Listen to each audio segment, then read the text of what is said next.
Falando em Itamaraty, o Sakamoto, o Itamaraty emitiu uma nota em relação ao conflito, né, a tensão no Oriente Médio, explosões no Irã. O Brasil continua a acompanhar com grave preocupação episódios de escalada de tensões entre Irã e Israel, dessa vez com um relato de explosões na cidade iraniana de Isfahan. O Brasil apela a todas as partes envolvidas que exerçam máxima contenção e conclama a comunidade internacional a mobilizar esforços no sentido de evitar uma escalada. Esse apelo foi transmitido diretamente pelo ministro Mauro Vieira ao chanceler do Irã, o Hussein Amir Abdollahian, e em encontro bilateral ocorrido hoje na sede das Organizações Unidas em Nova York. Vamos chamar a professora Daniele Aires, que está conosco. Ela é especialista em relações internacionais, está aqui conosco direto de Florianópolis. Professora, bem-vinda, boa noite.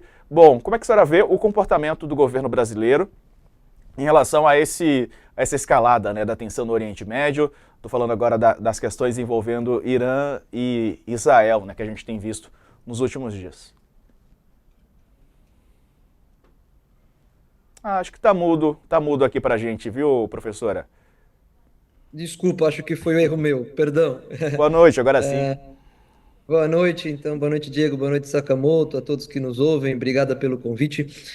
Diego, eu acho que essa nota, ela tem uma certa função, se você me entende, antes de falar da posição do Brasil. Acho que ela tem a função de ter o mesmo teor de preocupação da nota emitida em relação aos ataques dos drones por parte do Irã a Israel num processo de retaliação ao ataque na embaixada na Síria. E aí essa nota da Síria, ela é muito interessante de se condenar porque há aqui uma violação de um espaço efetivamente inviolável para a diplomacia internacional, que é o espaço de uma embaixada, e que nós já tínhamos visto dias anteriores ocorrer da mesma forma, por outro motivo, na embaixada do México junto ao Equador. Então, faz algum sentido se a gente analisar como o Brasil entende a sua diplomacia, a sua ação externa, o conteúdo das três notas que ele emitiu. Primeiro, deixando clara a sua preocupação sobre essa tensão crescente e condenando veementemente um tipo de ataque a uma infraestrutura no sistema internacional que é muito preocupante, o ataque às embaixadas.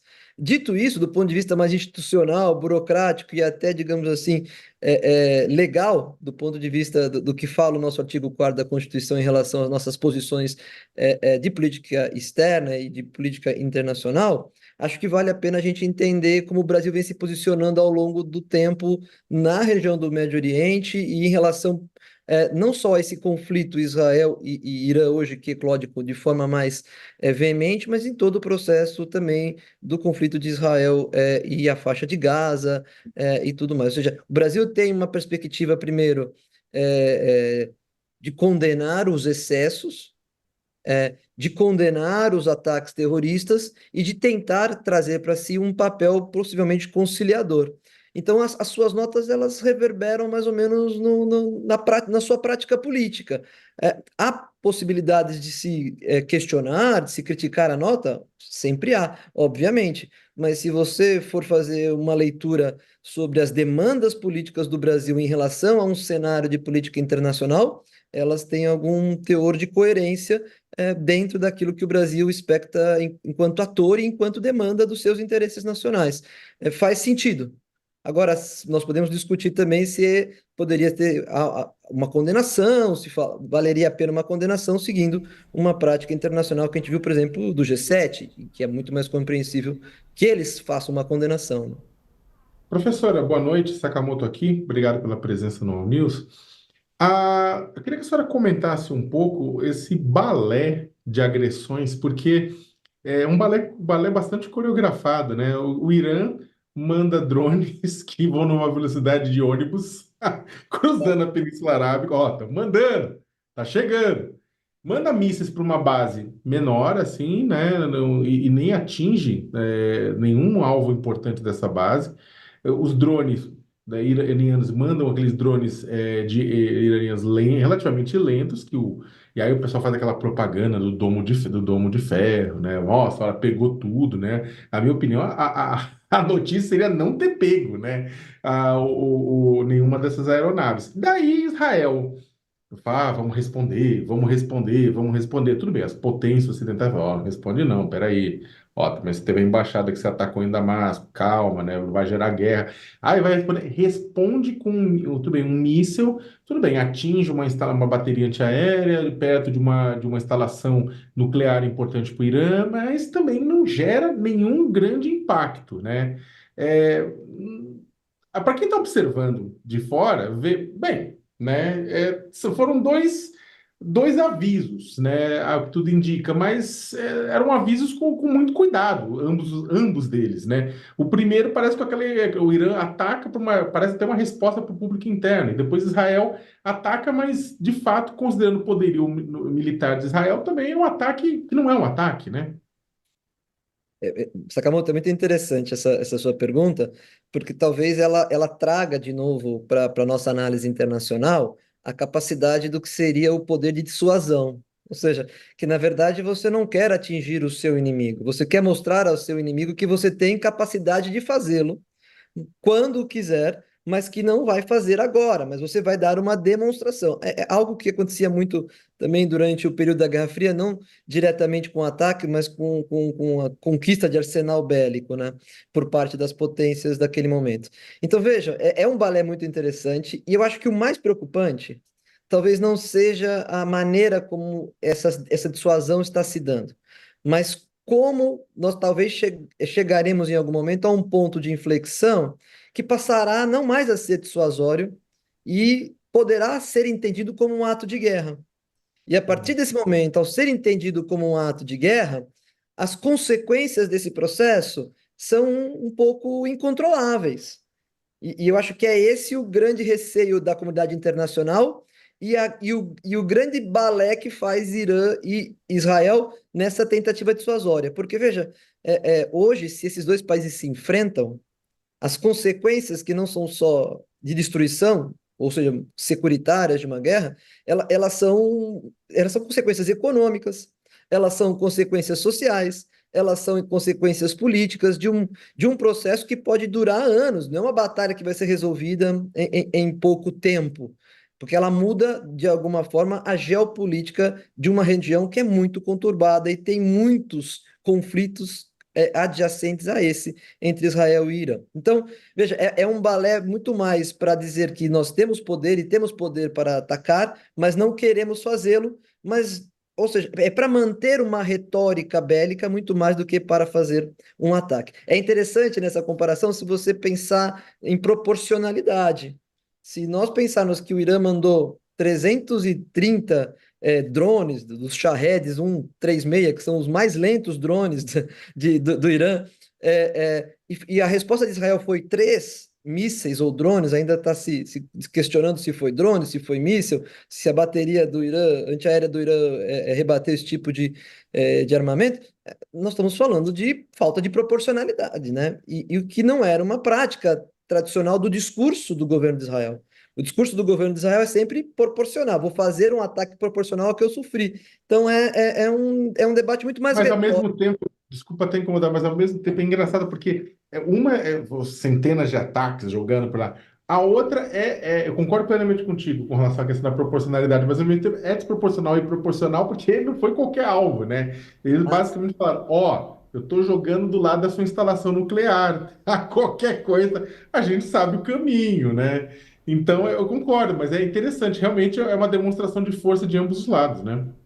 E há um ponto interessante que a gente conversou bastante ao longo dos ataques com os drones na última semana, que óbvio, foi 99% se evitou, né? Ou seja, o Israel conseguiu evitar que os drones alcançassem o território de Israel, mas foi preciso a ajuda dos seus aliados. Ou seja, foi preciso que Jordânia e Arábia Saudita também tomassem em conta em alguma parte do seu território quando atacado, Estados Unidos, França e Reino Unido também ajudassem em alguns momentos, soltando mísseis e outros tipos de armamentos dos seus navios para evitar que os drones chegassem em território de Israel. O que que eu quero dizer com isso? É que é tudo muito frágil. Se o Irã resolve fazer ataques que sejam com drones mais rápidos, com armamentos mais tecnológicos, e que se o Israel toma uma medida que seja contrária àquilo que seus aliados pedem, ou seja, não retalie do ponto de vista que possa vir a aumentar a escalada da violência, todo esse equilíbrio que nós assistimos nos últimos dias pode vir a ruir, né? Mas é muito interessante, ou seja, você faz um ataque, eu não vou atacar muito, mas vou atacar num local que eu sei que é estratégico para você, perto de uma usina nuclear, onde se pensa que você enriquece urânio, o que é proibido, e obviamente por causa das sanções que se colocam no Irã. Então é um jogo muito mais de xadrez do que necessariamente de poder bélico efetivo, né? É um jogo de dissuasão, ou seja, de tentar causar no outro uma sensação de medo e de contenção. Não faça algo porque eu te retaliarei de forma veemente. Mas, em É, certa parte, é um balé, né? Interessante como você usa essa analogia, né? Tem é. pouca utilidade do ponto de vista da guerra. Efetivamente, tem pouca utilidade do ponto de vista da guerra. Sim. O professor aqui, observando do nosso lado, né, do Brasil, eclodindo um conflito maior, como é que fica a questão do petróleo, né, e além disso também, as relações comerciais do Brasil, com quem o Brasil tem mais relação comercial, né, tem mais troca, com Israel ou com o Irã? Então, Diego, eu acho que essa pergunta é interessante porque a maior consequência de um conflito na região do Oriente Médio não é em si o conflito se alastrar como conflito para várias partes do mundo, mas é o que aquela região representa, principalmente para a questão econômica do mundo. E nós estamos falando de um recurso energético ainda essencial para a manutenção da vida industrial e econômica do planeta, o petróleo, mas nós também estamos falando de uma região onde passam a maioria dos transportes logísticos de mercadoria do planeta, né, que é o Canal do Suez. E que barateia, obviamente, esse transporte e que faz com que a rede de abastecimento mundial continue funcionando na maneira que funciona. Então, um conflito nessa região, ele tem consequências que não são necessariamente securitárias, ele tem consequências que são principalmente econômicas, e o Brasil, de alguma forma, sofreria com isso desse ponto de vista, né? É o grande medo das grandes potências, não estaria o Brasil imune às consequências desse processo. Agora, na relação econômica entre Brasil, Irã e Brasil e Israel, é muito interessante. O Brasil tem uma relação muito pequena do ponto de vista da balança comercial com Israel. Em 2023 ficou na casa dos 2 bilhões de dólares.